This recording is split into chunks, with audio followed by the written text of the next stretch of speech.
Hello, everyone. I'm Sterling. Usually you see me playing guitar with the worship team. And in fact, I had this whole music thing set out this evening. I was going to go ahead and play a song, hit my guitar here. I was going to play a song for you guys.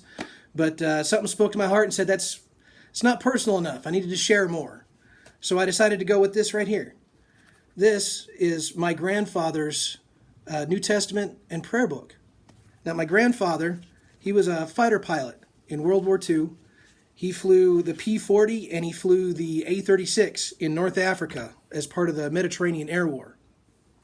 See here, this is his New Testament, and this is his prayer book. Now, what's nice in this prayer book, you can see here, hold on, I'll show you this. This is pretty cool. This was given to him by a chaplain. You can see, there it is.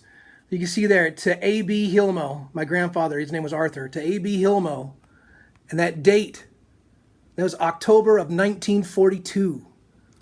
That's when this was given to him. He took these with him when he went to Africa. He took these with him while he was over there. And he used these, especially during times of distress. Now, they didn't have these cool smartphones like we have now that have, we can read the Bible straight from our phone. We have different Bible plans that we can go on there. We want to learn about different things we can choose out. They didn't have all that back then like we do now. But this prayer book, it was a tool just like that. And in here, I can show you.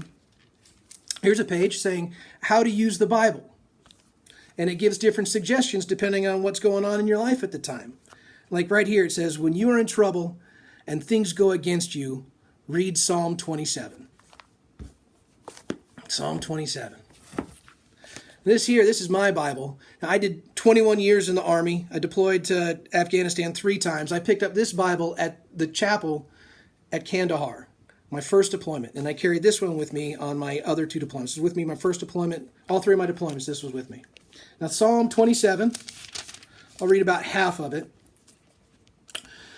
Psalm 27 of David, the Lord is my light and my salvation. Whom shall I fear? The Lord is the stronghold of my life. Of whom shall I be afraid? When evil men advanced against me to devour my flesh, when my enemies and my foes attack me, they will stumble and fall. Though an army besiege me, my heart will not fear. Though war break out against me, even then I will be confident. And what he's saying is he's trusting in God, even when things look like they're at their worst. When he says, though an army besiege me, he wasn't being figurative. Armies actually tried to besiege him. When he was saying, though war break out against him, that really happened. And through all those different things, David's saying that even then, he will be confident. He's trusting in God. And that psalm finishes with, wait for the Lord, be strong and take heart, and wait for the Lord. So God was there for David. David trusted him. God was there for him. My grandfather, he had his prayer book, he had his New Testament, he took the stuff with him. He trusted in God, and God was there for him. And there were times when I needed God, and God was there for me. And this kind of shows that he's there for all of us throughout all the ages, because, David was a long time ago. And my grandfather, this was back in the 1940s when he was dealing with this stuff. World War II, huge thing. A lot of nervous people right back then, right?